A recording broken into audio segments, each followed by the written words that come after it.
services publics s'effondrent, les solidarités collectives et toutes les protections s'amenuisent, parce qu'il y a l'angoisse aussi pour la santé, avec la crise écologique, la peur aussi de la fin de la planète, et je trouve que ça crée beaucoup de peur, et l'individu est souvent en fait laissé à lui-même. Or, pour devenir un individu épanoui, on a besoin du collectif, et ce nous-là, c'est celui qui dit « on est chez nous ».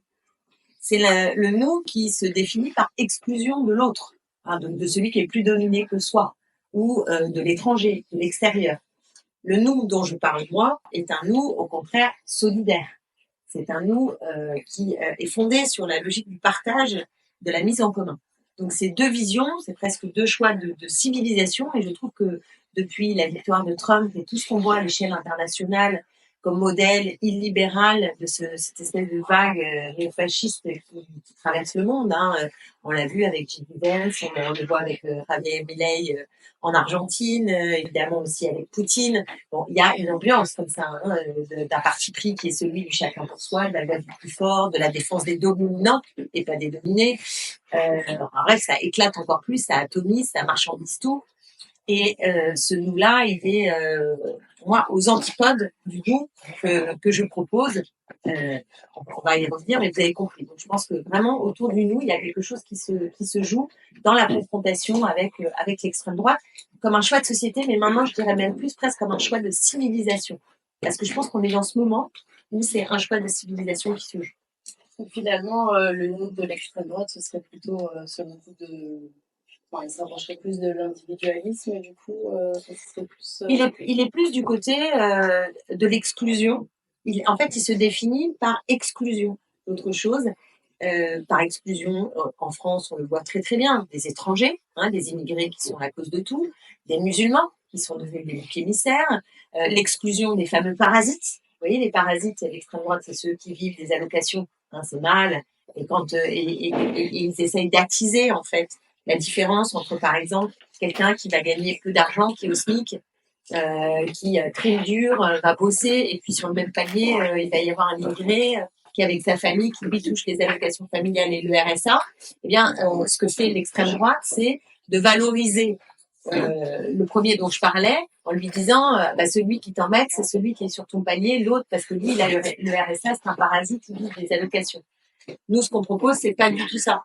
Et c'est le nous qu'on propose, c'est de faire cause commune entre ces classes populaires et de dire, en fait, il faut partager, et pour partager, il faut commencer déjà à aller chercher plutôt dans le très très haut du panier, là où il y a des gens qui ont tellement d'argent d'ailleurs qu'on se demande quel besoin ça peut venir satisfaire. Ça n'a plus aucun sens. Et donc, cette mise en commun, c'est une autre logique de solidarité qui n'est pas à l'exclusion d'eux, mais qui est en commun. C'est deux manières de voir le nous très différentes, et je pense qu'il y en a une qui conduit à la guerre civile et il y en a une autre qui est pacificatrice. Ensuite, vous évoquez la dégradation des services publics comme un symptôme de cette crise, justement. À votre avis, quels sont les exemples les plus marquants qui illustrent cette perte de l'esprit public aujourd'hui? Alors effectivement, je suis partie du constat sur les services publics aussi comme un délabrement que j'observe partout, et comme un élément potentiellement fédérateur entre les villes et les campagnes. Vous savez, la question qu'on se pose aujourd'hui d'une forme d'opposition qu'on a vue à Crépol, ça dit quelque chose de fait divers de Crépol, qui était une espèce de manière de symboliser deux mondes qui seraient absolument opposés entre les jeunes issus d'immigration des quartiers populaires et les jeunes de classe populaire des campagnes, mais eux blancs. Et cette opposition, elle me paraît terrible en fait. Et je suis pour qu'on n'aille pas dans cette opposition-là, là où l'extrême droite, au contraire, insiste sur cette opposition. Et je pense qu'il faut fédérer. Et quand on cherche qui fédère, on voit bien que moi je suis élue de Sevran, dans le 93 à Seine-Saint-Denis. Et quand je suis allée, c'est un jour où ça m'a frappée, je suis allée à Pamiers dans l'Ariège. Et on fait le tour avec un de mes anciens collègues de Pamiers dans l'Ariège. Et alors, quand on me parle de la poste qui a fermé, de l'hôpital où il y a des problèmes aux urgences, des commerces de proximité qui ont disparu, de la grande entreprise qui faisait que les gens travaillaient mais elle n'est plus là, que vous avez des industrialisations, de l'école qui a fermé. Et en fait, les problèmes dont on me parle sont, au fond, très similaires aux problèmes que je peux rencontrer à Sevran, parce que chez nous aussi, on se bat pour qu'il y ait un bureau de poste qui ne parte pas. Chez nous aussi, on a des problèmes de transport, dont on va parler aussi. Chez nous aussi, on a un désert médical avec des urgences qui sont en difficulté. Chez nous aussi, les commerces de proximité s'en vont. Et on avait 2 grosses entreprises qui ont disparu, qui étaient des grosses boîtes. On était une ville où dans les années 60, il y avait plus de gens qui venaient travailler à Sevran que de gens qui y vivaient. Et maintenant, c'est une ville dortoir. Donc en fait, c'est des problèmes qui se posent pas. Après, il y a des spécificités, il y a des singularités. Les violences policières qu'on vit à Sevran, c'est pas ce qui se passe à Pamiers pour la jeunesse, ça va être autre chose. Même si les gilets jaunes, puisque c'était les violences policières, mais ouais, il peut y avoir des sujets aussi typiquement plus parlants à Pamiers, notamment sur l'agriculture. Mais au fond, il y a quand même ces sujets qui ont à voir avec des services publics qui dépérissent, la promesse d'égalité qui n'est plus là, l'universalité des droits qui n'est plus là, parce que d'un endroit ou à un autre, on dit mais pourquoi nous on n'a pas, pourquoi dans la grande ville, au cœur des métropoles, eux ils ont et nous on n'a pas.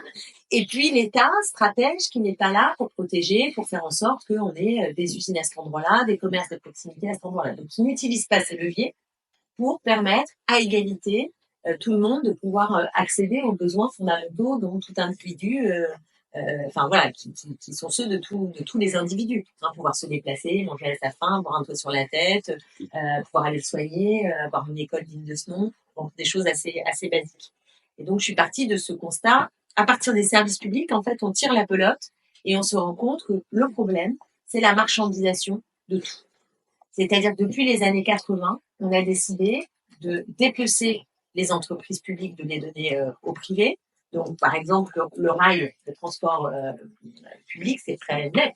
Vous savez que en Angleterre, les premiers qui ont mené ces politiques néolibérales, ce sont notamment les anglo-saxons avec Margaret Thatcher qui a privatisé le rail. Et après qu'elle est privatisée, il y a eu des problèmes de retard, puis ensuite il y a eu des problèmes d'accident, et c'est arrivé à un tel point que là, très récemment, ils ont décidé de renationaliser le rail. Parce qu'en fait, ça marche pas. Ça marche pas parce que vous ne pouvez pas avoir l'égalité, l'universalité et la logique du profit. La logique du profit, elle va dire, bah, cette gare-là, il n'y a pas assez de gens qui y vont, je la ferme. Ça, c'est pas rentable. La logique de l'esprit public, elle est de dire, le problème n'est pas la rentabilité, le problème est la solidarité pour que quand on habite à Pamiers, quand on habite à Paris ou je sais pas quoi, à Lyon, eh ben on a le droit tout autant à avoir tel service. C'est la logique, par exemple, d'une lettre de la Poste. Quand vous mettez un timbre sur votre lettre, quel que soit le nombre de kilomètres que fait votre lettre, vous mettez le même prix. Mais si vous rentrez dans une logique de marché, là, ça va plus aller. Parce qu'on va vous dire, bah non, on va le faire au kilomètre, puis si vous envoyez plus loin, bah vous allez payer plus cher, etc. Et quand vous le mettez à toutes les sauces, comme l'ont fait les gouvernements depuis 40 ans, c'est-à-dire que vous pensez que le marché va être vertueux, qui va permettre d'apporter la prospérité et l'abondance à tout le monde, qu'il fait mieux que le public, et bien vous gangrénez cet esprit public qui est la logique que les choses ne sont pas du marché, mais que les choses doivent répondre à des objectifs qui sont des objectifs d'égalité, de justice sociale et de réponse aux besoins de toutes et tous, de chacune et chacun. Ben, vous voyez bien que là, il y a quelque chose qui ne marche pas. Et donc, je suis partie de ce problème-là. Et quand on remonte, eh ben, on se rend compte que c'est pas simplement les services publics qui sont délabrés parce qu'on a fait des politiques de privatisation et d'austérité budgétaire. C'est l'ensemble de la société qui est en train d'être complètement mise à terre par le fait que tout est devenu marchandise. Et dans un monde où tout est marchandise, où tout est loi du marché, il n'y a pas de ruissellement, il n'y a pas d'égalité, il n'y a pas de justice sociale et les gens vivent moins bien en réalité. Donc c'est une fable qu'on nous a raconté depuis les années 80, que tout ça allait super bien marcher. C'est pas que depuis les années 80. En vrai, ça fait plus d'un siècle, mais je dirais que ça s'est accéléré depuis les années 80. C'est la promesse d'un capitalisme vertueux qui permet de produire à tel point qu'on va réussir à combler tous vos besoins.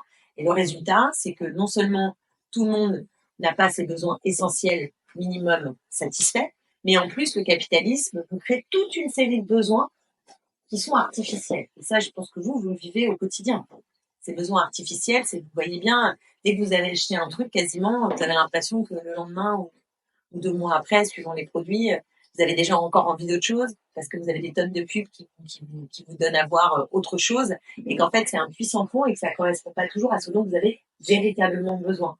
Peut-être on y reviendra à cette question, mais c'est très important. Et ce productivisme, il a aussi un travers terrible, c'est qu'il détruit la planète. Il détruit la planète parce que le consumérisme qui va avec, le capital pour s'accroître, il a deux leviers. Les salaires, il faut baisser pour avoir plus de profit. Et il y a un deuxième levier, c'est vous faire acheter tout et n'importe quoi, de préférence des produits qui durent pas trop longtemps. Et comme ça fait des marges et ça permet aux entreprises de faire plus de profit. Et donc, si on veut combattre cette logique, dont on voit bien qu'elle ne permet pas, encore une fois, d'apporter la prospérité pour tout le monde, eh bien, il faut que l'esprit public arrive à grignoter de l'espace sur ce qui est aujourd'hui, sur ce qui relève du marché. Et je pourrais vous donner des exemples toute la soirée. Par exemple, je vous en donne un autre qui est peut-être plus atypique, mais en 1993, on a privatisé le service funéraire, la mort. Donc, ça veut dire qu'à partir du moment où on a ouvert à la concurrence, qu'on en a fait un marché, eh bien, il y a, pour mourir, même à ce moment-là, il y a ceux qui peuvent se payer des caveaux, vous voyez ce que je veux dire, des cérémonies qui ont vachement de gueule. Et puis, vous avez ceux qui n'ont pas de sous et qui ont pas le choix, par exemple. Il n'y a pas le choix, on leur paye un petit morceau, mais c'est ce caveau-là, je sais pas comment on appelle ça là, les poignées pour le caveau, vous choisissez différentes choses. Donc même dans des domaines comme ça devient, c'est glauque en fait. C'est extrêmement glauque, mais c'est la logique du marché. La logique du marché, elle est celle-là. Et je pense qu'il faut l'éloigner et remettre de l'esprit public partout pour réussir à intervenir face à ce rouleau compresseur international qui est la logique capitaliste. Ainsi, cette difficulté de l'État à répondre aux besoins des citoyens, est-ce que selon vous, c'est une volonté politique ou est-ce que c'est plus une question de moyens? C'est une question de volonté politique. Parce que si on a la volonté politique et qu'on remet de l'esprit public, on va trouver des moyens. Parce que un des endroits où il faut vraiment remettre de l'esprit public, c'est par exemple dans la fiscalité.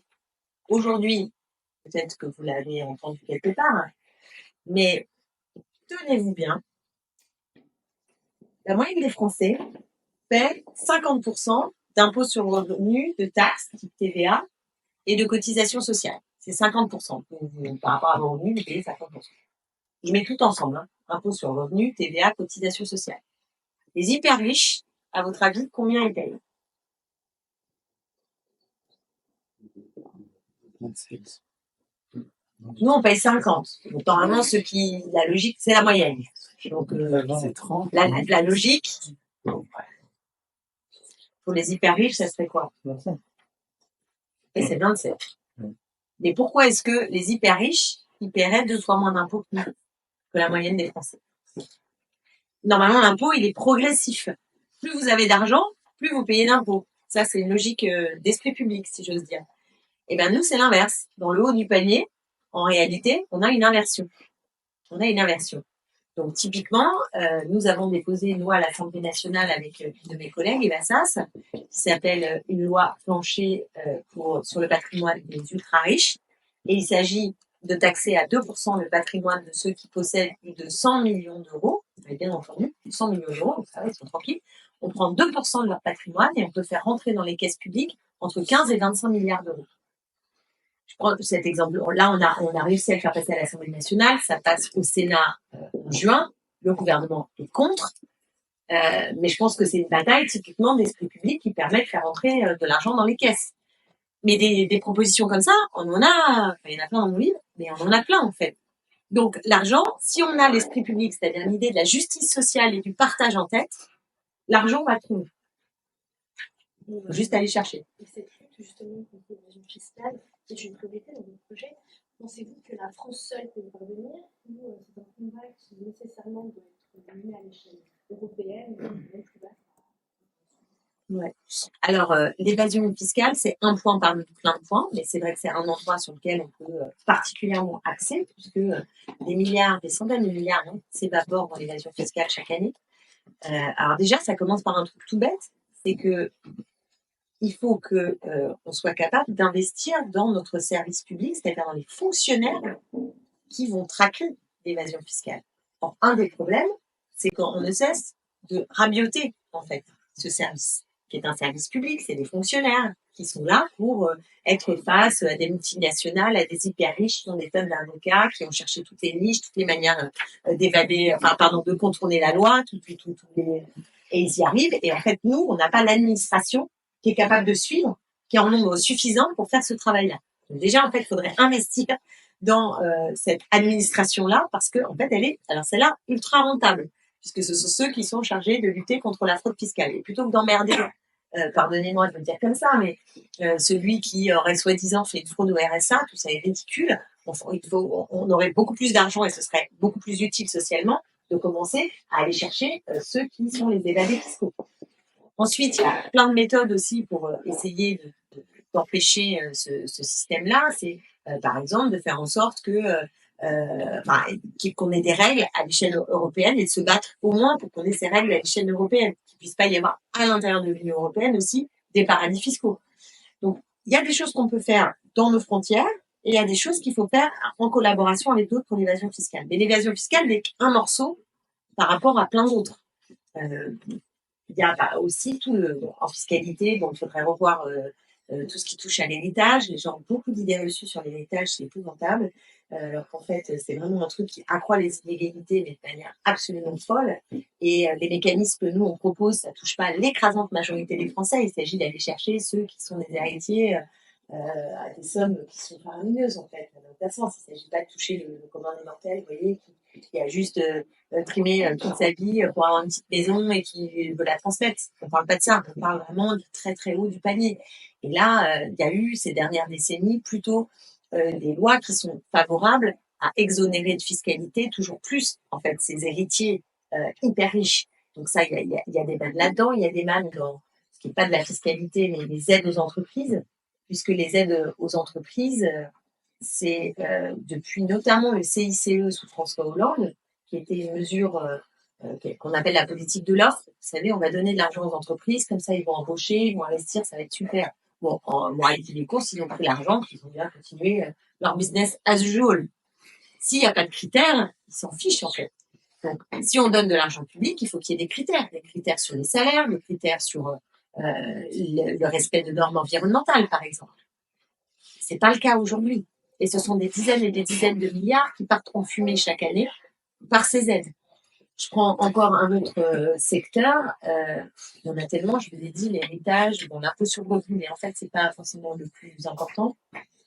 Qu'est-ce que je peux vous prendre encore comme manne je vais m'arrêter là, parce que après, je vais vous assommer sur des mesures, mais juste pour vous dire que en fait, des possibilités de dégager des marges financières, il y en a un paquet. Vraiment un paquet. Ensuite, tout à l'heure, on va revenir par rapport à ce que vous avez dit sur le fait que le capitalisme accroisse le consumérisme, justement. Vous parlez dans votre livre d'un ticket climat pour encourager des comportements éco-responsables, finalement, peut-être une sorte de remède face à cela. Comment éviter que cela ne devienne une contrainte perçue comme punitive pour les classes les plus populaires? Comment? J'ai arrêté. Le ticket climat. Ah oui, le ticket climat, oui, pardon. Comment faire en sorte, pardon? Oui, comment éviter que cela ne devienne une contrainte perçue comme punitive pour les classes populaires? Le ticket climat? Oui, le ticket climat, pour encourager les comportements éco-responsables. Ah non, c'est pas du tout ça le ticket climat. C'est pas du tout, au contraire, ça va être super pour les classes populaires. L'idée du ticket climat, c'est d'abaisser le prix des transports qui sont des transports collectifs vertueux. Aujourd'hui, oui, pardon. Enfin, c'était par rapport aux impôts, justement. Est-ce qu'ils aussi seraient touchés? Parce que je pense que ça serait financé.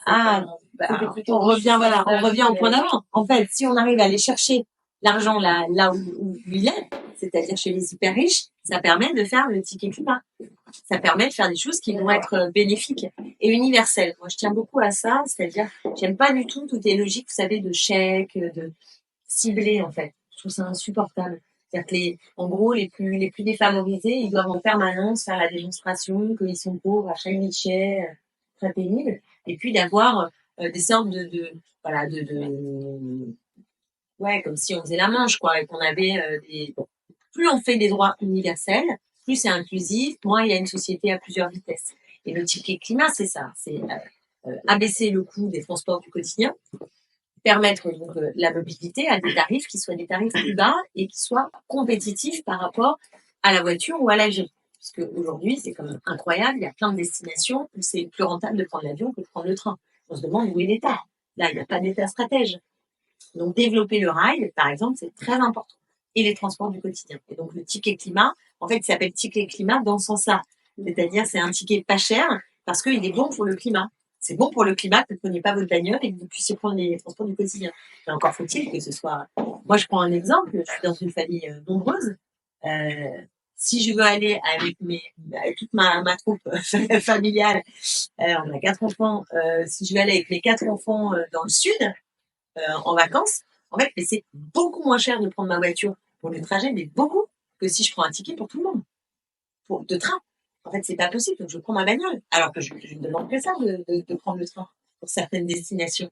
Et en fait, c'est même pour moi, je suis députée et tout ça, c'est délirant. C'est délirant, ça n'a pas de sens en fait. Donc il faut pas que ce soit comme ça, il faut que ce soit accessible. Vous êtes favorable à l'impôt au sujet des avions, enfin, sur les compagnies aériennes. Ah oui. Et est-ce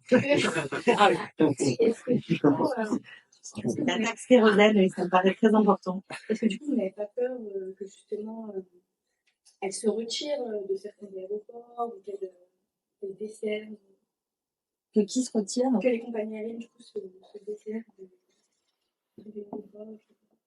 Non. Non, je crois pas, non. Non, ils vont juste être obligés de donner un petit peu plus. Mais voilà, ils vont pas s'arrêter de faire les vols. Ça, c'est toujours là.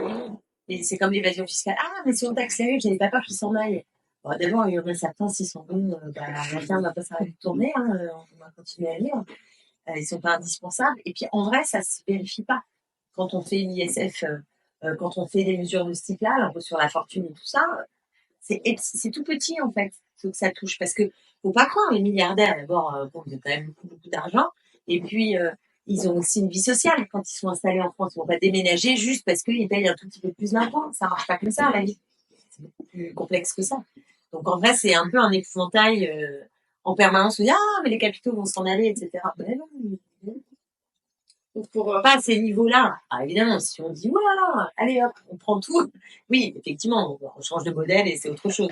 Mais on propose pas une révolution de cette nature aujourd'hui. Ça peut se discuter, on peut en rêver, on peut le vouloir. Mais on sait bien que dans la société telle qu'elle est demain, si on prend le pouvoir, il n'y a pas une maturation. La révolution demain, voilà, ils vont prendre tout. Mais je serai derrière les barricades, il n'y a pas de souci. Mais on n'est pas dans ce moment-là. Et je pense qu'on peut, en tout cas, il faut inverser ce qu'on fait depuis 40 ans. Et depuis 40 ans, c'est la politique de l'offre. La politique de l'offre, c'est donner de l'argent aux entreprises, donner de l'argent aux riches pour pas qu'ils partent, parce que c'est le même argument. Hein. Pourquoi ils ont enlevé l'ISF? Ah, mais il faut qu'ils se sentent bien ici, il faut pas qu'ils s'en aillent, il faut qu'ils puissent investir. Enfin, tout ça, c'est des prétextes pour en fait continuer à gaver ceux qui ont déjà fait. Pour parler de choses, on en a un tout petit peu parlé tout à l'heure sur la sécurité sociale de l'alimentation, justement. Comment faudrait-il la mettre en place concrètement selon avec les impôts des taxations des plus riches, je pense, mais Alors là, c'est pas du tout comme ça, en fait, la sécurité sociale de l'alimentation, parce que, alors, je sais pas si vous avez déjà entendu parler de cette proposition, la sécurité sociale de l'alimentation. Alors, l'idée, c'est de créer une nouvelle branche de la sécurité sociale, et vous iriez avec votre carte vitale chez des producteurs, chez des magasins qui sont fléchés par des collectifs locaux qui auraient réfléchi à ces lieux-là dédiés. Pourquoi ils auraient choisi cela? Parce que c'est du circuit court, parce que la nourriture y est plus saine, parce que, bon, vous m'avez compris. Et donc, chacun aurait la même somme. Hein, c'est-à-dire qu'on aurait tous, mettons, allez, une des bases, des fois on dit 150 €. Donc, 150 € par mois, vous auriez pour votre carte. Et vous pouvez la dépenser uniquement dans ces endroits-là. Donc, c'est vertueux parce que ça permet d'être plus près du producteur et d'éviter les intermédiaires et donc d'aider les paysans à vivre. Or, vous savez aujourd'hui qu'on a un problème avec nos agriculteurs, c'est-à-dire qu'ils sont particulièrement pauvres, que beaucoup vont partir à la retraite et qu'on n'arrive pas à favoriser les agriculteurs qui sont ceux qui produisent la nourriture la plus saine. Hein, dans notre pays, c'est le productivisme qui est encouragé aussi par la PAC. Donc, il y a un enjeu à faire vivre l'agriculture, que ce soit l'agriculture la plus saine, la plus bio, la plus, voilà, et la moins nocive pour les terres. Et de l'autre côté, c'est pas que les gens meurent de faim en France, ça c'est fini. Mais par contre, la malbouffe touche les catégories sociales les plus défavorisées et les étudiants. La malbouffe. Donc, c'est un moyen d'attraper les deux bouts de la chaîne. Si vous fléchez cette somme dans des endroits qui sont des endroits où il y a de la bonne bouffe, bah, vous passez par-dessus la tête de l'agro-industrie qui vous fait manger des trucs qui sont pas bons du tout. Donc, ça permet de faire tout ça. Et donc, qui abonde, puisque c'est une branche de la sécurité sociale, c'est plutôt prélevé en cotisation sociale. Et les cotisations sociales, c'est pas de l'impôt. Je sais pas si vous faites bien la différence. Nos retraites, notre système de retraite, dès que vous travaillez, vous payez pour la retraite, c'est-à-dire qu'on vous ponctionne une part de votre salaire et on le met dans une caisse qui permet de payer les retraites. Ben là, ça serait pareil. On prendrait une part sur tout ce qu'on produit, enfin, comme notre activité, et on la mettrait sur une carte vitale. Et donc, tout le monde ne cotiserait pas de la même manière, puisque chacun cotiserait en fonction de ses moyens, de ce qu'il reçoit comme salaire. Mais tout le monde aurait la même somme, tout le monde aurait ses 150 €. Et ça permet aussi de faire de l'universel, parce qu'encore une fois, sur la bouffe, si vous donnez des chèques aux pauvres, il y a l'idée que les pauvres, ils vont aller dans des endroits particuliers. C'est pas universalisant, vous voyez. Il y a les pauvres avec leur circuit, puis il y a le reste des gens. Ça c'est pas inclusif, c'est pas bon. Donc il faut quelque chose qui permette de créer du commun, de créer du nous, justement. Et de mettre la question de l'alimentation au cœur aussi du débat politique. Moi, c'est ça qui m'intéresse dans cette proposition. Elle est très audacieuse, hein, parce que c'est très cher. En fait, c'est beaucoup. Ça serait une ponction très importante. Si on veut mettre 150 €, c'est une ponction qui est très importante. On n'en est pas là, je pense, mais je trouve que cette proposition, elle dit la société dans laquelle on a envie de vivre. C'est une nouvelle proposition. Il y a du déjà là dans cette proposition, puisque des caisses alimentaires existent. Il y en a à Paris d'ailleurs, il y en a à Montpellier, il y en a dans des petits bleds aux 4 coins de la France, qui existent déjà. Où c'est des collectifs de gens, de milieux sociaux très différents, qui d'eux-mêmes mettent tant chaque mois et reçoivent le ticket. Et il y a des collectifs citoyens qui débattent des lieux, qui sont les bons lieux, et donc ils peuvent aller, comme une monnaie en fait, c'est une sorte de monnaie locale, vous pouvez aller la dépenser dans tel et tel endroit. Et je trouve que c'est super parce que ça permet aussi de poser plein de questions sur c'est quoi une alimentation saine, c'est quoi un bon circuit court. Ça peut pas être exactement la même chose sur tel territoire ou sur tel autre parce que les capacités sont pas les mêmes, on produit pas la même chose partout, mais on rapproche le producteur du consommateur. Et ça, c'est très important. Donc, voilà une proposition que je dis. Est-ce que vous pensez que justement cet aspect local de production serait un petit peu plus compliqué, on va dire, pour les grandes villes telles que Paris, Lyon? Comment ils pourraient s'approvisionner aussi, eux, de manière verte, parce qu'ils sont un peu plus coupés des espaces verts avec des productions... Ouais, mais déjà, ouais. Alors en fait, si on arrêtait de faire la monoculture, même en Île-de-France, il y a plein de zones où on peut cultiver des choses. Donc, il faut arrêter la monoculture. Déjà, sortir de la monoculture. On peut pas avoir plein de blé à un endroit, puis plein de de betterave à un autre, puis un tout autre endroit plein de machins. C'est délirant. Il faut qu'on ait, c'est pas bon pour les terres en plus. Donc il faut qu'on ait de la polyculture un peu partout, et puis aussi des systèmes d'alimentation. Moi, j'étais adjointe au maire de Paris quand ils ont pris cette décision contre laquelle j'étais. C'est toute la ceinture verte. Vous voyez la petite ceinture autour de Paris, qui maintenant on appelle la ceinture verte. Avant, il y avait des rails. Mais pour le transport de marchandises, c'est bien mieux le rail. Donc, on pourrait développer aussi des circuits de rail qui nous amènent dans vous voyez ce que je veux dire, dans des champs qui approvisionnent des cœurs de l'agglomération. Ça part du rail. Donc, il faut réfléchir à plein de moyens de repenser notre agriculture et donc aussi notre alimentation. Vous souhaitez une séance publique et une ensemble de propositions face aux résistances politiques et économiques. Comment cette réforme serait acceptable et réalisable? C'est une bonne question. En fait, moi, j'ai pour principe de dire que ce qui est possible, c'est ce qu'un nombre suffisamment grand de gens demandent. Les congés payés avant 36, c'était même pas dans les programmes de la gauche. Tellement c'était délirant. Imaginez qu'on ait des temps où on ne travaille pas et on est payé. C'est fou comme idée. Partir en vacances tout en étant payé. Avant, on était payé à la tâche. On allait travailler, on faisait un temps de travail, et puis voilà, on était payé. On n'était pas payé pendant qu'on ne travaillait pas. Ça paraissait fou. Aujourd'hui, c'est naturel de penser qu'on a des congés payés. Ça paraît évident. Et au moment où on s'est arraché, c'est parce qu'il y a des millions de gens dans la rue. Et les millions de gens, ils disent ça suffit, on veut que les salaires soient augmentés et on veut des congés payés. Et ben d'un seul coup, ce qui était impossible devient possible. Donc pour moi, ce qui rend une proposition audacieuse possible, c'est le nombre de gens qui la demandent. Donc maintenant, la question suivante, c'est comment on fait pour qu'il y ait un nombre suffisamment de gens qui le demandent. Ça, c'est la vraie question pour moi. Mais la dimension, qu'est-ce qui est réaliste, ça, on dit toujours qu'est-ce qui est crédible, qu'est-ce qui est réaliste. En fait, ce qui est crédible et réaliste, c'est ce qu'on est. Alors évidemment, si on vous dit il y a des choses qui peuvent être irréalistes, ça peut exister, des choses qui peuvent concrètes. Enfin, c'est pas possible de faire. Mais la plupart des propositions qu'on fait, elles sont absolument réalistes, à la condition qu'on soit une majorité à l'exiger. Et c'est là toute la difficulté de la tâche. Mais pour un citoyen, entre guillemets, lambda, lorsqu'il a vu ce qui s'est passé dans les Gilets jaunes, toutes les revendications qu'ils ont portées, et la défense sur laquelle le gouvernement a répondu, c'est vrai que c'est difficile de se dire que simplement se réunissant, comment justement convaincre les personnes de se réunir face à une colère, un gouvernement. Question elle est terrible parce que je pense qu'elle est aussi très générationnelle. C'est-à-dire que vous, votre expérience de manifester, en fait, vous avez l'impression qu'on n'est jamais entendu. Et que quand bien même on serait des millions dans la rue, de toute façon, ils s'en foutent. Et ça, c'est terrible. Parce que ça veut dire qu'ils ont mis à terre le minimum de démocratie. C'est flippant. Hein. Vraiment, c'est flippant. Je comprends hein, votre réaction et votre question, elle est justifiée. Nous, quand on. Alors, vous étiez à terminer, mais en 2005, ils nous ont demandé. En 2005, vous étiez un peu né. Vous aviez quel âge 2 ans, voilà.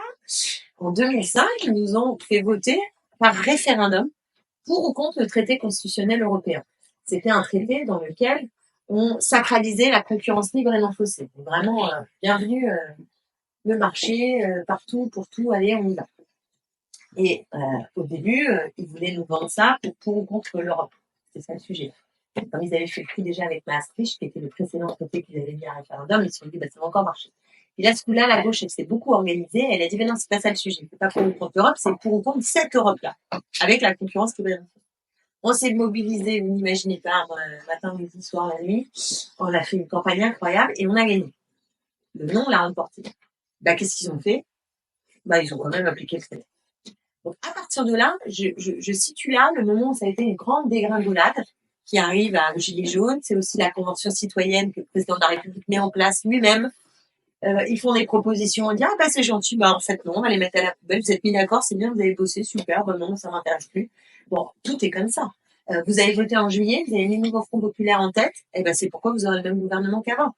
Donc, je comprends que les jeunes générations se disent mais par quel bout on prend le truc quoi, il n'y a rien qui marche. Même quand on va voter, ça marche pas, on manifeste, ça marche pas, c'est comment?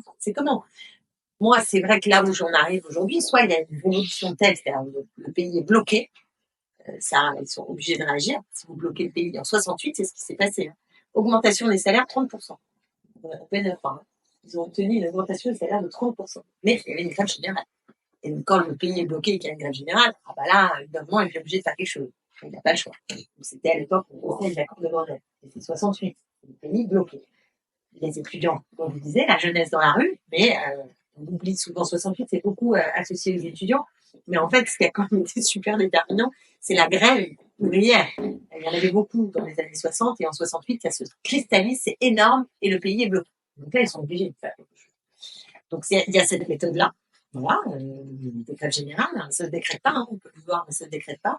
Et puis il y a la méthode aussi de gagner les élections. Franchement, ce qui malgré tout n'était pas le cas en juillet dernier, puisque la majorité n'était pas, on n'a pas eu la majorité. On a été en tête, mais on n'a pas eu la majorité des députés. Donc là, moi, pour l'instant, à court terme, ce que je vois, c'est qu'on va avoir une confrontation avec l'extrême droite, que le gouvernement actuel, le bloc central, il est quand même très délégitimé aussi pour les raisons indiquées de rapport aux gilets jaunes, à la démocratie et tout. Et donc, ça va être l'extrême droite, soit un projet de gauche. Je vois pas autre chose. Est-ce qu'on arrive à faire une majorité? C'est toute la question et c'est pourquoi moi je plaide pour qu'on ait l'union des gauches et des écologistes parce que je pense que c'est, comme il y a maintenant 3 pôles, c'est plus 1 ou 1, c'est 3, il faut arriver à être au bon tour puis ensuite faire la majorité. Si on y va façon puzzle, bah, on perd nos chances évidemment de gagner. Donc pour moi, l'enjeu, il est là. C'est qu'à la prochaine élection, il faut qu'on soit en ordre de bataille pour pouvoir la gagner. Mais du coup, comment faire face à cette unité d'extrême droite et comment convaincre des partisans des idées d'extrême droite, parce qu'on entend surtout sur les plateaux télé que souvent les personnes qui votent l'extrême droite, c'est qui ont été déçues, etc. Rassurez-vous, d'ailleurs, on peut se dire que leurs besoins seraient plus répondus par la gauche, mais pourtant se dirigent tout de même vers l'extrême droite. Alors comment faire amener ces citoyens vers la C'est la question que je me pose tous les matins en me levant. Vraiment. Je pense que Trump est à la fois dangereux de ce point de vue et en même temps donne une leçon sur laquelle peut-être on peut s'appuyer, parce que on voit les désastres, la destruction de l'État, enfin des mesures qui sont prises, l'interdiction de certains mots dans la recherche, enfin, ça va très très loin quand même. Mais je suis pas sûre que les Français soient prêts à un truc de genre-là. Alors Marine Le Pen, elle va sans doute se donner un profil pour donner à voir qu'elle n'est pas Trump, mais en même temps, faut bien comprendre la nature du projet de l'extrême droite. Donc, moi, je pense qu'il faut déjà rassembler notre rang, la gauche. Et il y a beaucoup de monde en France, et on l'a vu avec le LFP, tous les sondages disaient que l'extrême droite serait en tête. Nous sommes arrivés en tête. Donc je pense que c'est pas mort dans ce pays encore. Mais il faut que l'émetteur fasse envie. Et aujourd'hui, quand vous allumez votre télé, désolé, mais c'est la déprime, quoi. Ils sont tout le temps en train de s'engueuler les uns les autres, faire les bourdes plus haut qu'eux. Franchement, le spectacle est assez pathétique. Donc, ce spectacle étant pathétique, une des premières choses, c'est déjà que les responsables politiques de gauche soient capables d'être un peu plus à niveau et rassembler et envoyer un message cohérent. Si on envoie des trucs qui ont rien à... Enfin, si c'est le bazar, ça fait pas envie. Donc ça, c'est la première chose. Ensuite, il faut aller chercher, parce qu'il y a plusieurs temps dans une élection. Donc déjà, rassembler ça. Tous ceux qui auront dans leur tête ces idées de partage, ces idées de solidarité, qui ne veulent pas de ce monde de loi du plus fort, de haine des dominés, etc. Il y a plein de gens qui veulent pas de ce monde-là. Donc, il faut leur parler. Et pour moi, c'est ça d'abord la cible. Hein. Ceux qui sont d'accord avec nous, les mobiliser. Et ensuite, essayer de faire en sorte que on capte dans un deuxième tour tous ceux qui ne veulent pas de l'extrême droite, même s'ils sont pas totalement d'accord avec nous. Mais de faire comprendre que c'est beaucoup plus grave l'extrême droite que si nous on arrive dans les hésitants, dans ceux qui sont au centre, dans un deuxième temps. C'est ça qui est important. Le premier tour, bien mobiliser notre camp, et au deuxième, bien convaincre que sur des choses essentielles auxquelles tiennent ceux qui votent Macron, ils votent ça, bon, quand même, si on leur dit qu'il va y avoir des menaces par l'avortement, qu'il va y avoir... Ils sont plus d'accord. Et vous pensez justement quel est le point de blocage, vous avez parlé de dispute entre deux, justement, vous pensez quel est le point de blocage fondamental qui fait obstacle dans cette union de la gauche, justement, pour comment expliquer que la droite arrive à s'allier avec l'extrême droite alors qu'il y a pas de différence entre eux et que chez la gauche ça n'y arrive pas. Je pense que la présidentielle fait beaucoup de mal. Elle fait beaucoup de mal parce que je crois que déjà Jean-Luc Mélenchon a décidé d'y aller et il fait un rétro-planning dans ce sens-là. Comme je vais y aller, je peux pas être le candidat de l'Union, donc il faut plus qu'il y ait d'union. Bon, déjà, il y a un premier calcul, il y a des calculs comme ça qui sont très mauvais, qui existent aussi au Parti Socialiste, où ils font le calcul que s'ils se débarrassent de Mélenchon, avec un peu de chance, ils vont se refaire la cerise et pouvoir refaire comme avant, derrière François Hollande. Voilà. Donc, il y a des compétitions un peu de cette nature, mais qui ne paraissent pas du tout être à niveau du tragique de l'histoire et de la nécessité d'union. Donc, je pense que c'est des calculs qui peuvent être boutiquiers, qui peuvent être des calculs personnels pour la présidentielle, qui peuvent être aussi un manque de sens politique sur la période qu'on traverse. Et ça donne ça. Mais je ne crois pas qu'il y ait aujourd'hui, je l'aurais pas toujours dit, hein, moi je viens d'une gauche qui a combattu l'autre pendant longtemps, celle qui nous a tant déçus quand elle a été au pouvoir. Mais je ne dirais pas qu'aujourd'hui, c'est pas possible de s'entendre sur des choses assez fortes avec l'ensemble du spectre.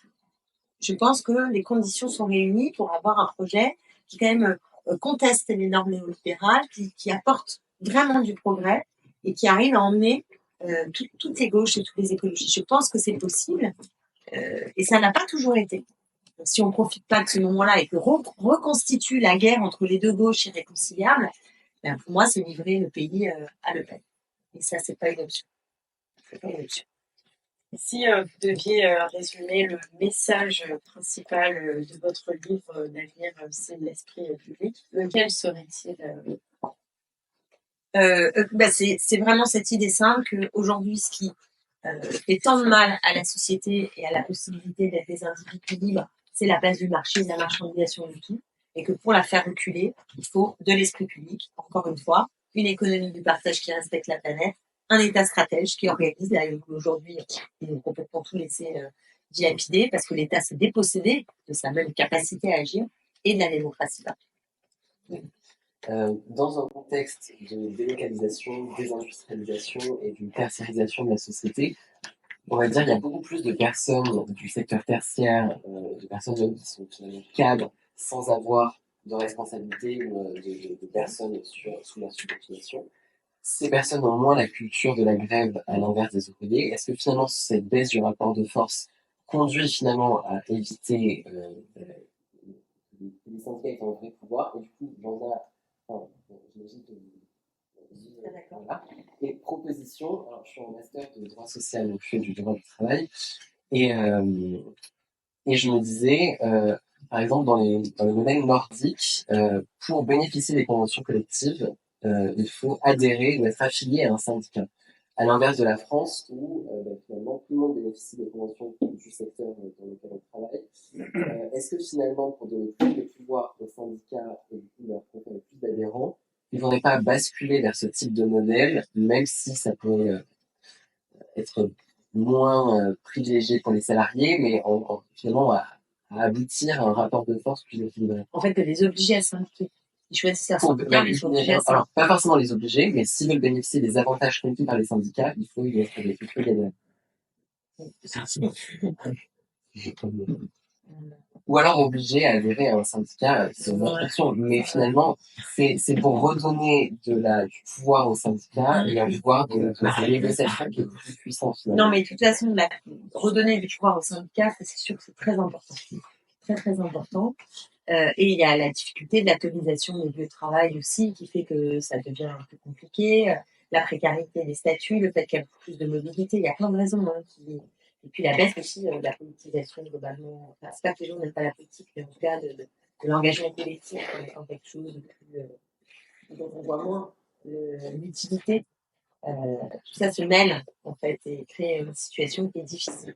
J'ai pas de réponse à votre question, mais je trouve que c'est une bonne question de savoir par quel bout. Je suis pas sûre sur l'obligation, mais je sais pas. En tout cas, je trouve vos questions très justes. Et je sais même pas ce que les syndicats demandent de ce point de vue-là. C'est peut-être un syndicaliste dans ça. Je pense qu'il y a des approches différentes. Ouais, c'est ça. Moi, du coup, d'accord avec votre constat, je trouve que les gauches n'ont jamais été aussi proches. Même quand on regarde l'union de la gauche qui a été faite en 1974 entre Marchais et Mitterrand, il y avait beaucoup de dissensions. Même tout à l'heure, vous avez parlé de 36, je pense qu'entre Blum et puis Duclos, il y avait plus de fractures qu'aujourd'hui. Mais là, on est en 2025 et les gauches, je trouve, c'est pas que je leur reproche, je comprends sur l'Europe, sur certains sujets, elles ont quelques dissensions, mais je trouve qu'elles ne sont pas à la hauteur, notamment face à la montée de l'extrême droite. Comment arriver à réunir toutes les formations politiques de gauche aujourd'hui pour 2027? Parce que, comme vous l'avez dit, et c'est ce qu'a dit aussi Jean-Luc Mélenchon il y a très longtemps, mais c'est entre eux et nous. Exactement. Et moi, je partage complètement cette analyse de Jean-Luc depuis le début. Moi, j'ai soutenu à 3 reprises, Mélenchon. Moi, je pense complètement ça. Et donc, comment on fait? Alors, idéalement, il faudrait que ça pousse aussi d'en bas. Et peut-être que les enquêtes d'opinion vont nous aider quand ce sera testé. Est-ce que vous voulez une candidature minimum? Peut-être que ça va finir par être testé. Et moi, je pense que le peuple de gauche veut ça. Je suis convaincue qu'il y a cette quête. Plus on va s'approcher du moment fatidique, plus ça va être compliqué d'expliquer non, moi je veux pas et pourquoi. Donc c'est pour ça aussi que Mélenchon il tend, il fait des choses qui rendent un peu irrémédiables. Alors que, comme vous l'avez dit, en fait aujourd'hui, je pense qu'il y y a des bases tout à fait possibles pour s'entendre. Et ben on se bat. On se bat, et moi je souhaite que tous ceux qui veulent une candidature commune, aujourd'hui c'est le cas d'Olivier Faure du PS, il dit qu'il faut une candidature commune, Marine Tondelier, elle a dit, redit qu'elle a colo, il faut une candidature commune, moi avec mes camarades je le dis. Bon, bah, ceux qui me disent, moi j'aimerais qu'on enclenche quelque chose, et si la France Insoumise ne veut pas dans un premier temps, ben, on lui dit bah on y va, et puis on vous attend, on vous garde une chaise là, et on espère nous convaincre. Et on va y arriver parce que ça va créer de la dynamique, que vous allez venir et que ça va grandir, et qu'ils ne vont pas avoir d'autre choix à la fin que d'être dans le cadre commun.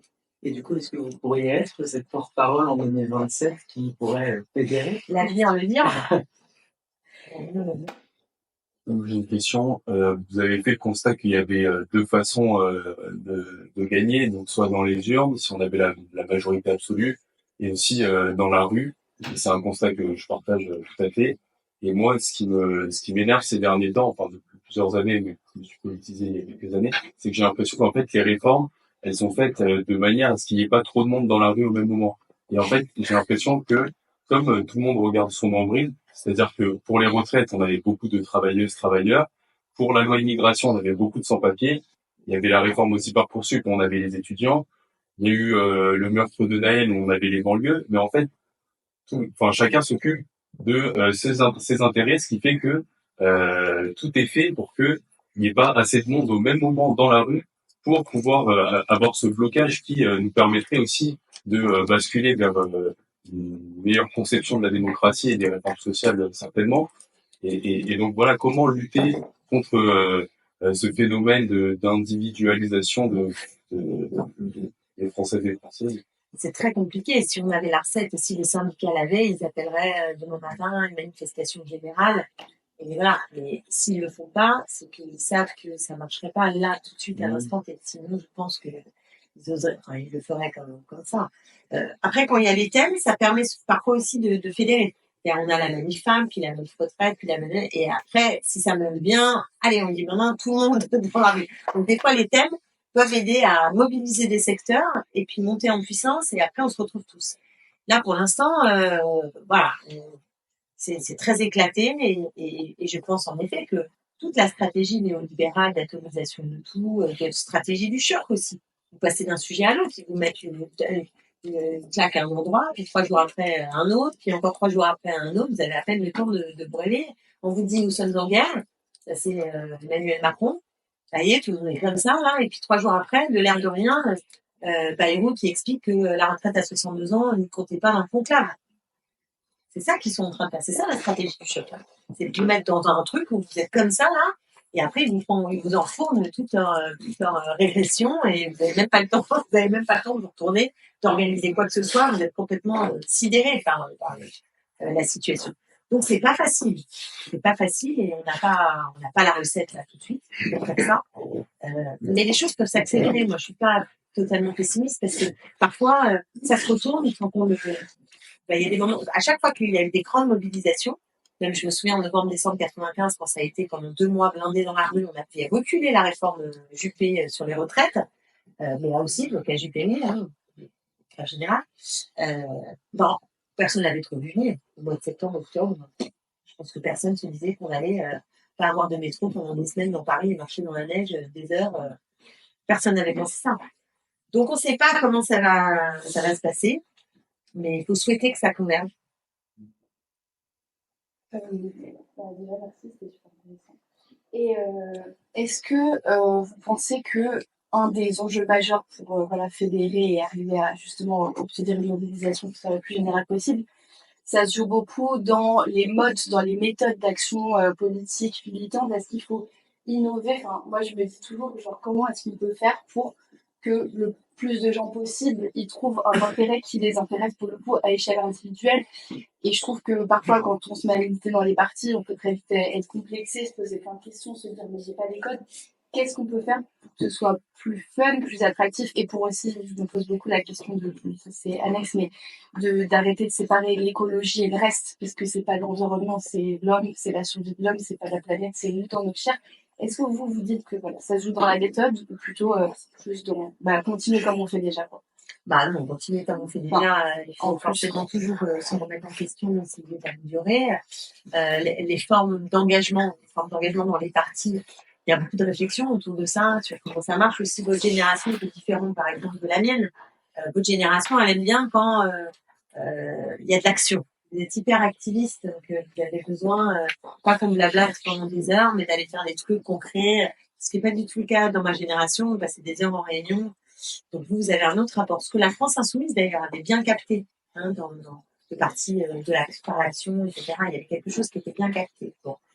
Mais ça a aussi des limites.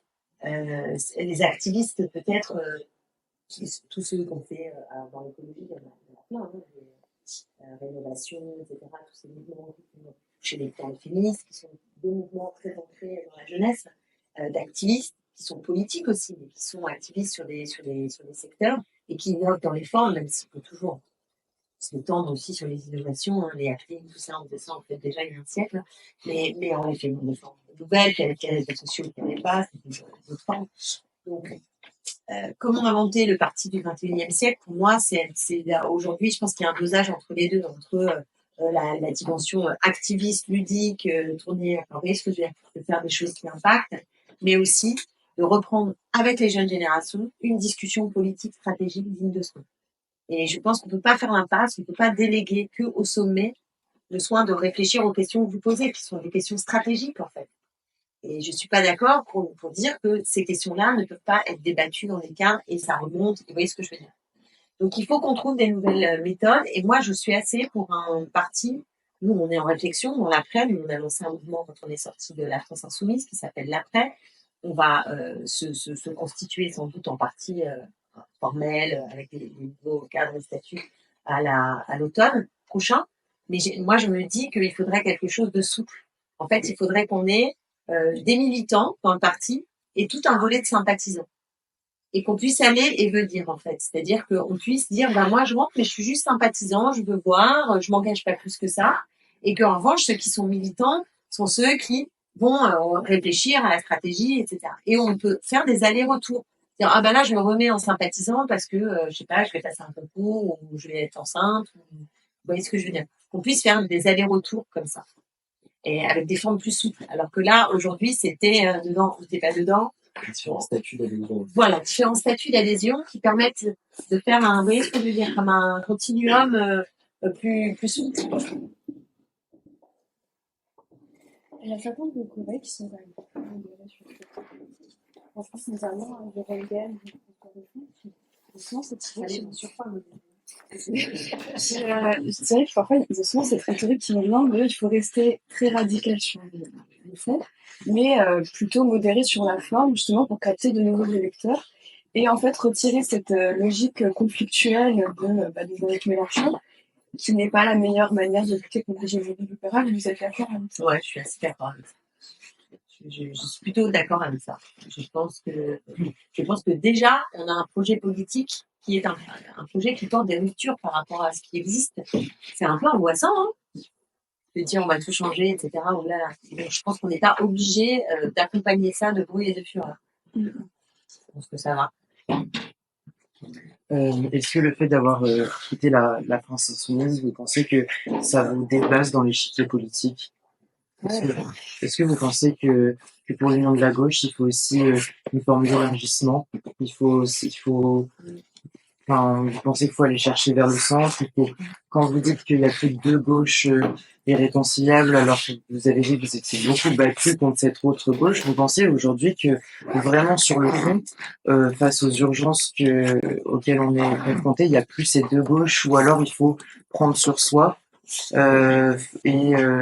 et assouplir les formes? Je sais pas comment l'expliquer. C'est clair. Si c'est clair, moi, je pense que quand même, il y a eu des bougées. Je pense quand même que les socialistes, là, ils se sont pris quand même quelque chose sur la tête. Le fait que François Hollande n'ait même pas pu se représenter, ça a quand même fait réfléchir un certain nombre d'entre eux. Ils se sont effondrés. Anne Hidalgo, elle n'a pas fait de 2%. Enfin, c'est incroyable pour le Parti socialiste. Incroyable. Donc, moi, ce que j'observe en discutant avec eux, c'est quand même qu'ils ont bougé. Voilà, moi, je pense qu'ils ont bougé. Après, dire que j'ai confiance aveugle, que je leur donne les clés du camion et que tout va bien se passer. Non. Il faut être lucide. Non. Donc, faut faire avec eux, mais je pense qu'il faut amener le tout à être sur un curseur qui soit un curseur de transformation profonde. Et c'est en ça que ça m'inquiète, c'est que si on lâche les amarres avec la France Insoumise parce qu'ils veulent plus rien faire, qu'ils ont décidé d'être tout seuls dans leur monde et que ça leur va, que du coup on fait un nouveau tour avec ce qui reste, moi je suis très inquiète, et très inquiète au sens de soucieuse, que tout ça se déporte pas à un endroit qui ne dynamise plus le vote des catégories populaires. Parce que c'est ça le risque, c'est pas simplement par rapport à mes convictions, c'est par rapport à la capacité d'emmener avec nous la base électorale fondamentale que sont les classes populaires. Et si on veut les emmener, on va pas les avoir avec des trucs tout mous des genoux. Hein, ou sans arrêt, pour un oui, pour un non, et ça, c'est trop compliqué, ah non, pas jusque-là, bon, attention, les faits n'ont pas de bourgeois, mais c'est pas possible. Donc il faut quand même quelque chose qui a un peu de coffre. Un peu de coffre. Donc c'est une bataille. Et on est dans ce moment aussi, de la bataille. Et on le voit en ce moment avec les différents congrès des partis et le fait que vous ayez quitté votre parti, vous pensez que le fait de ne pas avoir une arme derrière vous, parce que les partis, on se rend compte avec ces congrès, au PS par exemple, il y a quand même des gens qui sont réellement différents sur le fond.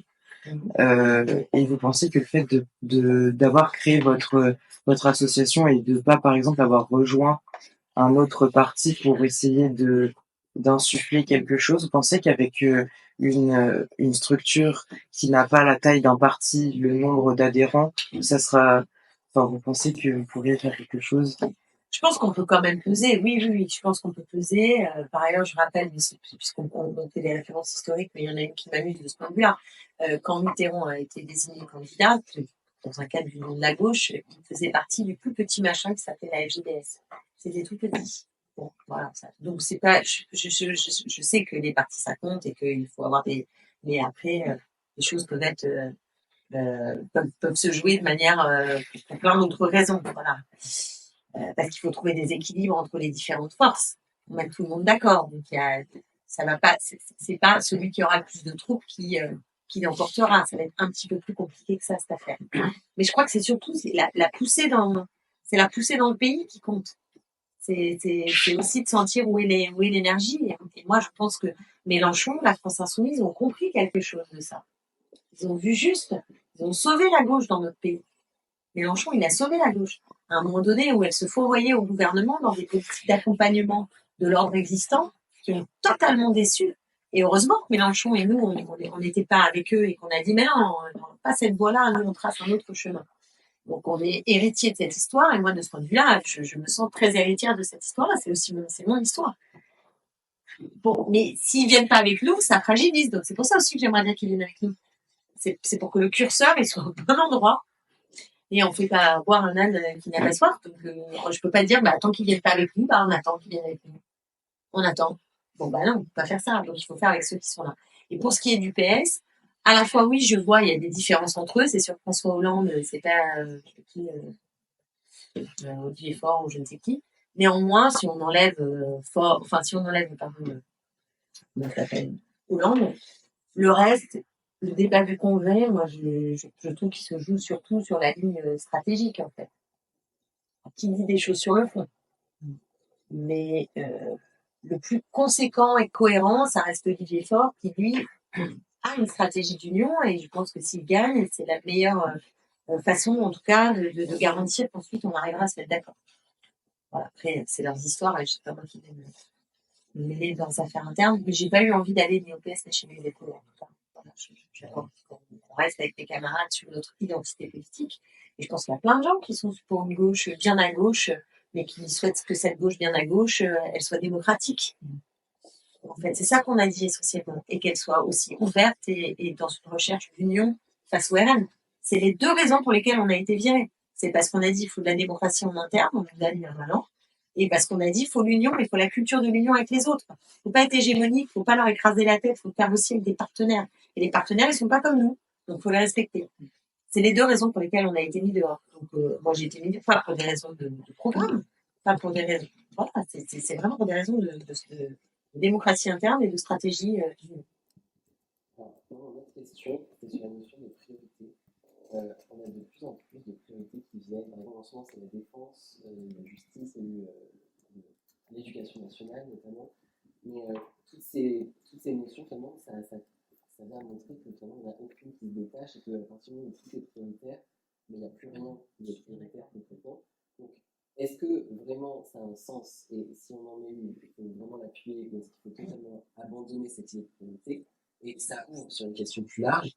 Est-ce que finalement, c'est pas le symptôme d'un monde politique qui est davantage centré sur la communication politique plus que sur le fond, communication qui ne rencontre pas vraiment de réponse, et qui contribue finalement à briser la confiance de la société dans sa classe politique, et une confiance qui est d'ailleurs, une petite référence à une autre conférence, alors, on n'a pas organisée, mais que j'ai vue, de Pierre Rosan-Vallon, qui parle de la confiance comme une institution invisible qui reste essentielle pour le bon fonctionnement de la démocratie. Les priorités, si, il faut faire des priorités, absolument. D'ailleurs, c'était un programme de l'NFP, puisqu'il y avait 600 propositions,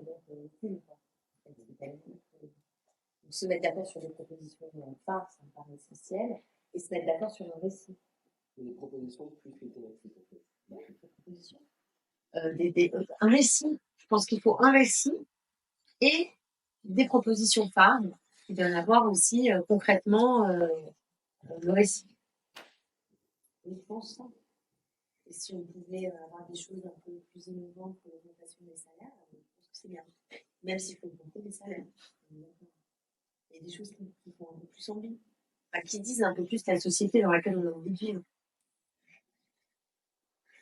Il faut qu'on fasse ce travail-là. Pour l'instant, il n'est pas fait entre les gauches. Mais on n'est pas au travail. C'est pour ça que je suis folle de rage. C'est qu'il y a le RN qui avance, la vague Trumpiste, elle est là, et puis nous, on chante taillance, les uns dans leur congrès, les autres à raconter n'importe quoi. Enfin, je suis un festival. Est-ce qu'il n'y a pas notamment aussi une nécessité de montrer le réel? Parce que je me souviens d'un sondage de statistiques qui montrait qu'en fait, les groupes de gauche, essentiellement, ils votaient pareil sur un nombre très important de propositions et de projets de loi, à l'inverse de la droite, même de la majorité, enfin, une majorité présidentielle, et qui finalement, en apparence, on met en avant les dissensions de la gauche, alors qu'en réalité, elles sont unies, mais tout de même, alors que les dissensions au sein de la prétendue majorité, même au sein de la droite, sont beaucoup plus importantes au sein de ces partis, mais qu'on ne les met pas en avant. Oui, oui, que nous, on a l'art de montrer une division. Ouais. Oui, ça peut être d'ailleurs un truc très de gauche, d'esprit critique. Oui. Mais là, il faut en rabattre un peu. On est d'accord, c'est bien qu'il y ait de la diversité dans ça. Moi, c'est sur la question, tout à l'heure, vous avez parlé, je trouve ça intéressant, parce que vous venez du coup de la France insoumise, mais vous avez dit qu'au second tour, il faudra parler du coup avec ces centristes, ces personnes qui sont par exemple libérales, mais qui vont avoir sur les enjeux sociétaux, ou même sur les questions du racisme, un discours qui peut être proche par exemple de la gauche.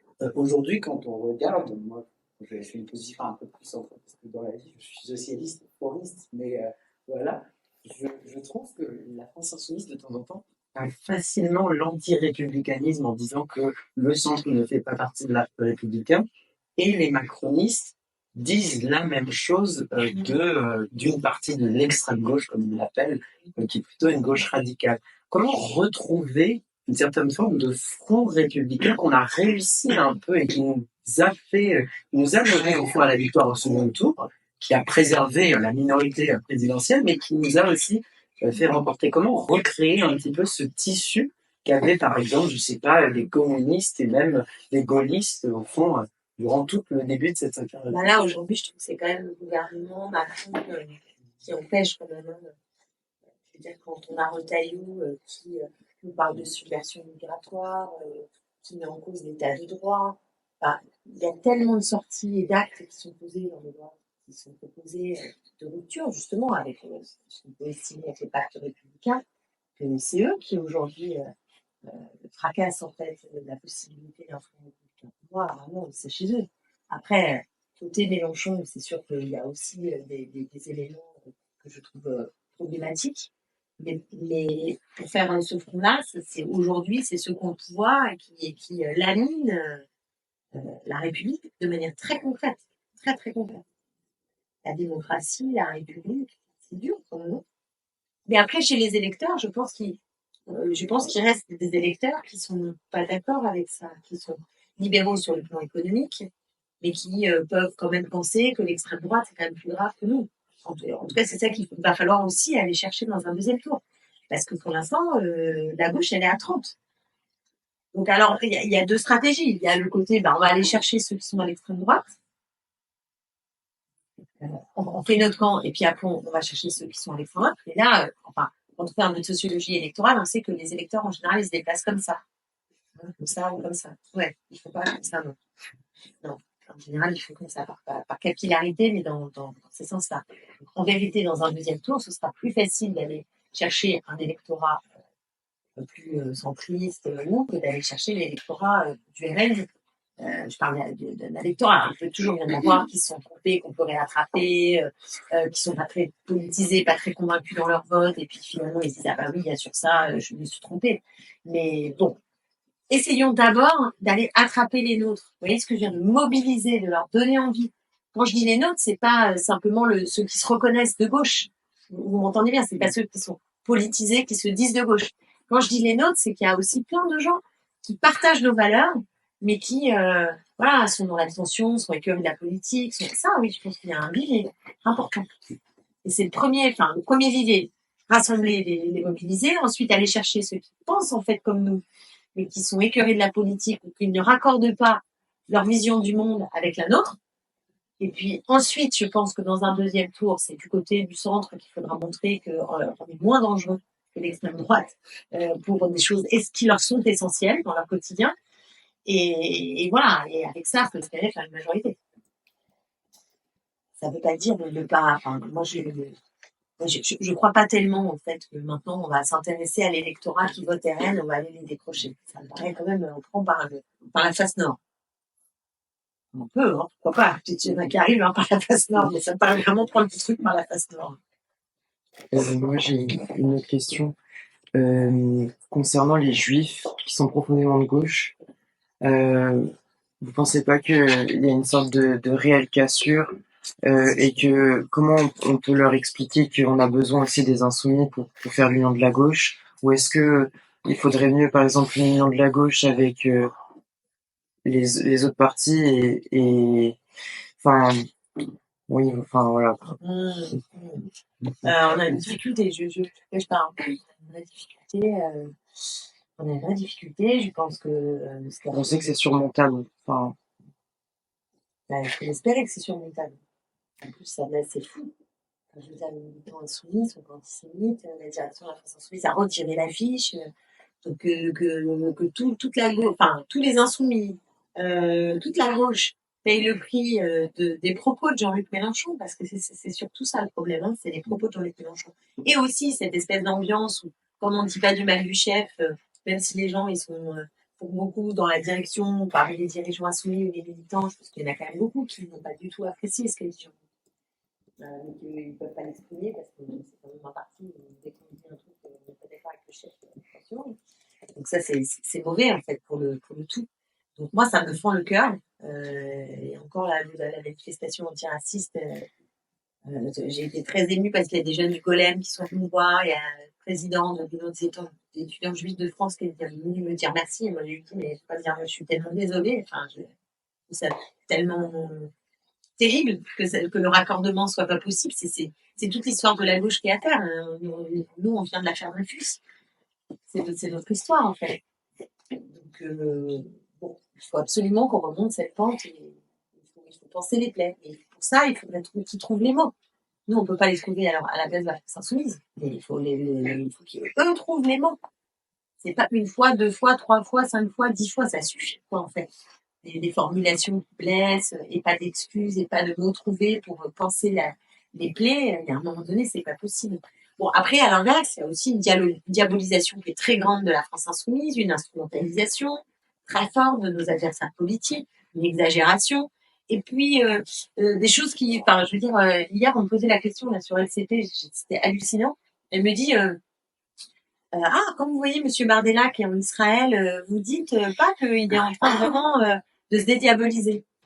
Je dis, mais vous rentrez les femmes. Non, pour moi, il se diabolise. Il est là en train de venir côté main forte à Netanyahou, qui est en train de massacrer le peuple palestinien. C'est ça, se dédiaboliser. C'est quoi cette histoire? De quoi on parle, quoi. Non, c'est pas se dédiaboliser. Mais mais du coup, ça passe sous les radars. C'est-à-dire qu'ils peuvent soutenir Israël. Ça, c'est pas un problème. Ça passe crème. Donc, méfions-nous aussi de la façon dont le débat général est aussi typé. Et donc après, ça fait la forteresse assiégée côté insoumis, puisque voilà, ils se prennent des hordes, puis ça devient délirant, enfin, disproportionné, délirant. Du coup, ils se referment. Et du coup, ils disent, vous voyez bien, c'est pas la peine de s'excuser, de toute façon, ils veulent notre peau, c'est de l'instrumentalisation, ils vont le mettre partout.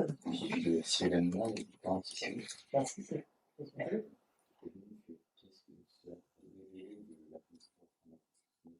il y a un problème. Il y a un problème.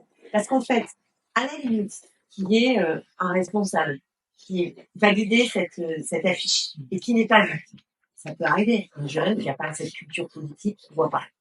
Et il la valide et ça passe. Bon, on la retire. Ça, c'est ce qu'a fait la direction de l'association. Mais 2, on la qualifie. Et 3, on se met en situation que ça ne se reproduise plus. Donc, on forme les cadres. Vous voyez ce que je veux dire? Et le problème, il est là. Il est dans le fait que Jean-Luc Mélenchon n'est pas reconnu que c'était une affiche problématique, qui reprenait l'iconographie antisémite et facho des années 30. Il faut le reconnaître, il faut poser les mots, et un leader comme Jean-Luc Mélenchon, il a une responsabilité, parce que sa parole, elle porte auprès des jeunes générations. Donc dire, moi je sais pas ce que c'est que ces affiches, c'est hyper étrange. C'est une invitation à dire, on s'en fout de ces affiches, si même lui il sait pas ce que c'est que c'est pas si important. Non, lui il doit dire l'inverse. Il doit dire, on ne peut pas faire ça. Il y a eu une erreur, on la reconnaît et on ne fera plus, et d'ailleurs on va vous former, et on va vous montrer c'est quoi cette histoire-là, et en quoi elle est grave et inacceptable. C'est la faute de l'incompétence, qui n'est pas tout le temps de la vérité. Je sais, j'étais pas là, donc je sais pas si officiellement, si c'est de l'incompétence, je veux croire que c'est de l'incompétence. Je veux croire que quand ils ont fait cette affiche, ils n'ont pas pensé à ça. Mais moi, je vais plus loin. Non seulement c'est l'affiche antisémite, mais je pense qu'il y a un autre problème. Moi, je n'aime pas, c'est pas tellement la gauche de déformer les visages des gens. Même de mes adversaires politiques, je n'aime pas cette manière de faire. J'aime pas. Au-delà de l'antisémitisme possible, c'est le fait de pointer du doigt des gens, de les catégoriser et de les désigner comme des ennemis, ça fait penser comme une origine. Moi, je suis pas fan dans les images comme ça de faire. Après, on l'a fait, ça existe à gauche, on a des adversaires fréquents. Bon, ça se fait dans les manifs, ça se fait. Mais pour un parti politique, moi, je suis pas très fan de ça.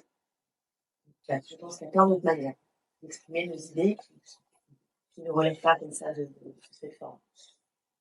Mais le plus important là, c'est sur l'antisémitisme, être capable de poser les mots et de former les jeunes générations dans ça. Et de dire aussi, je veux dire, il y a une explosion des actes antisémites depuis le 7 octobre, c'est une réalité. On est là pour le dire. On est là pour nous aussi être en empathie avec ceux qui le subissent. Et combien de juifs qui disent je vais quitter la France, je supporte plus, j'ai peur que mes mômes soient agressés à l'école. C'est impossible ça. Et nous, notre histoire nous porte à être à leur côté dans cette douleur, dans cette difficulté. Et être à côté, on n'a pas créé une compétition par rapport aux musulmans. À chaque fois qu'on parle de ça, de dire ah oui, mais les musulmans aussi. Oui, les musulmans aussi. D'ailleurs, moi, je me bats depuis très longtemps contre le rejet des musulmans, contre le racisme, contre les Arabes dans ce pays qui est insupportable. Mais il n'y a pas de concurrence entre les deux. On doit être aux deux rendez-vous. Point barre. C'est ça. On va pas faire. On est de l'un ou de l'autre. Enfin, c'est horrible. Ça, c'est la guerre des identités. C'est ce que veulent les extrêmes de droite.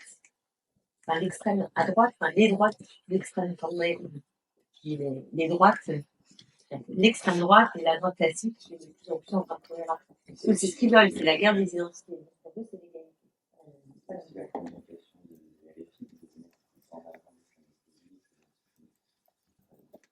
Moi, je pense que c'est une erreur de ne pas aussi être là. Nous, on a, dans les éléments qui ont fait qu'on a été virés, il y a le fait qu'on était allé avec François Ruffin, avec Victoria, à Strasbourg. On manifestait dans la seule manif de France qui était vraiment que à l'appel des organes gauche après le 7 octobre contre l'antisémitisme. Mais pour nous, on est allé jusque là-bas parce que pour nous, c'était important de dire ça. Bon, on a été vilipendés en interne. Et je pense que c'est une erreur. Je pense qu'on pouvait tout à fait critiquer la politique de Netanyahou et être dans une manifestation en communion avec ceux qui disent l'antisémitisme non. Parce que faut tenir les deux bouts. Il n'y a aucune raison de ne pas tenir les deux bouts. Pour moi. Hein. Moi, j'ai une question, ça va un peu recentrer sur votre livre. C'est de savoir comment on fait pour lutter contre le néolibéralisme tout en restant dans l'Union européenne actuelle. Parce que Bonne question, ça c'est merci une d'avoir question posé. non, mais j'ai jamais réussi vraiment trop à me positionner par rapport à l'Union européenne en tant que personne, je me considère plutôt de gauche quand même assez radicale. Mais comment on fait? Parce que on voit en plus que d'un autre côté, quand on a les États-Unis qui émitent plein, qu'on a besoin quand même d'avoir l'Union européenne à nos côtés en cas de guerre, ou je sais pas, avec la Russie. Donc comment on fait aussi pour voilà déclencher ce mouvement anti-capitaliste, anti-libéral L'intérieur. oui. D'abord, si on arrive au pouvoir en France, moi je suis pour qu'on applique les mesures. Et si ça déplaît à l'Union européenne, ça déplaît à l'Union européenne. S'ils veulent qu'on ouvre à la concurrence tel secteur et que nous, ça suffit la concurrence et le libre marché dans tel secteur, je suis pour qu'on fasse jouer la souveraineté française contre les directives européennes. Voilà. Et c'est un bras de fer. C'est un bras de fer. Ça n'empêche pas la coopération nécessaire en ce moment face à la Russie sur les enjeux militaires, qui est indispensable, surtout si enfin on se débarrasse de l'OTAN et des anciens alliés entre guillemets américains. Je pense que les deux sont pas forcément contradictoires. Pour moi, c'est pas forcément contradictoire. On n'est pas obligé de, c'est pas blanc ou noir. C'est pas soit on sort de l'Union européenne et on peut faire notre politique, soit on reste dans l'Union européenne et on peut rien faire. Moi, je pense qu'il faut mener un bras de fer et qu'il est rendu compliqué parce qu'il y a quand même la vague brune en Europe. Hein, il y a la Hongrie, il y a l'Estonie, l'Italie, il y a plein d'endroits. On a vu l'AfD qui a passé en Allemagne. Voilà, c'est grave danger. Enfin, je veux dire, la protection européenne, même de ce point de vue-là, on ne sait pas combien de temps ça va durer. Donc, il faut essayer de nouer des liens et puis après, ce sera un bras de fer. Et la France, ça pèse en Europe. C'est pas la Grèce. Donc, sinon, on désobéit, ils ne peuvent pas nous faire tout à fait les mêmes. On a des moyens de tension qui sont plus grands. Mais ce sera un bras de fer.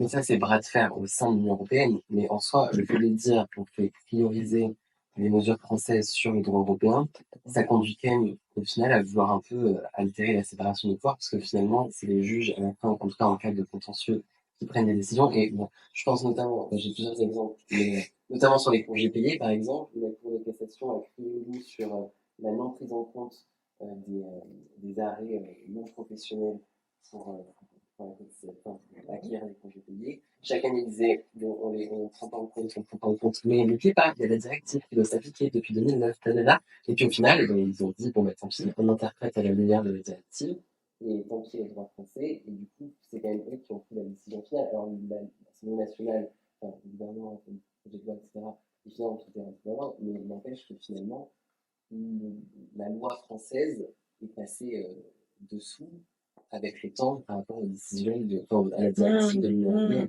Donc, oui. comment tout ça illustre bien que ça va être très compliqué. Voilà, c'est ça. Donc, parce que la lutte entre France et l'Union européenne, oui, mais du coup, ceux qui prennent la décision finale, c'est les juges, et qu'on va rendre compte que en fait, quand on se passe le pouvoir, c'est plus du totalitarisme. Et ouais, enfin, c'est des juges européens. Non, français. Qui appliquent le droit européen comme étant supérieur. Oui, je vois, d'accord, c'est ça. Oui. Ce serait une bataille. Mais j'entends le côté au-dessus des juges. Au-dessus des juges. Mais c'est sur un droit européen, ça l'est. C'est sur la base du droit européen, pas du droit français. Je sais pas dans quel cas on va être confronté par rapport aux décisions qu'on prendrait. Je n'ai pas la liste de tous les cas et je vais voir comment on s'en sort sur chaque cas. Mais je pense qu'on peut pendant un temps désobéir et ensuite mener une confrontation avec lui, on peut la faire évoluer. Après, est-ce qu'on peut tout faire sans sortir? Oui, peut-être qu'on peut pas faire, enfin, sans que ça amène à un clash. Mais on peut pas présupposer exactement de où ça va nous mener. Par avance, en fait. Je pense que c'est compliqué de le présumer par avance. Merci beaucoup. Je pense que vous... Merci à vous.